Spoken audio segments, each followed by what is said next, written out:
Les reins sont des organes de petite taille disposés en paires et qui ont la forme de 2 haricots. Ils sont situés sous le thorax, à l'arrière de l'abdomen. Bien que nous naissions généralement avec 2 reins, notre organisme est capable de fonctionner normalement avec un seul d'entre eux.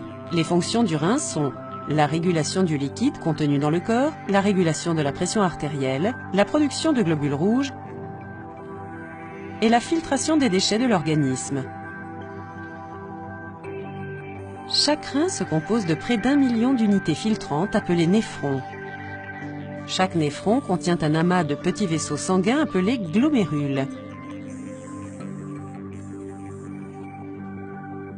Les glomérules sont semi-perméables et permettent ainsi à l'eau et aux déchets solubles du sang de passer à travers leurs membranes. Les déchets ainsi filtrés sont transportés hors de l'organisme par l'intermédiaire de l'urine. Le diabète est un trouble dû à un taux de glycémie ou glucose sanguin élevé qui peut endommager la membrane des artères et entraîner une hausse de la tension artérielle. Cette augmentation de la tension artérielle force les reins à filtrer une quantité excessive de sang et entraîne de ce fait un épuisement et une dégradation des néphrons.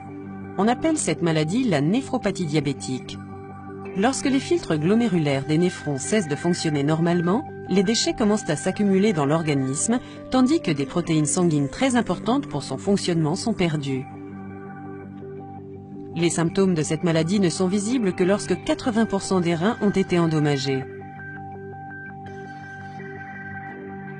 Lorsqu'ils apparaissent, ces symptômes incluent souvent œdème, fatigue, perte de l'appétit, hypertension, miction fréquente et soif intense. Lorsque 85 à 90% de la fonction rénale est perdue, on parle d'insuffisance rénale au stade terminal et une dialyse rénale, voire une greffe de rein, s'impose généralement. Cette maladie touche environ 10 à 20% des diabétiques. Une bonne hygiène de vie permet toutefois de retarder, voire d'empêcher son apparition.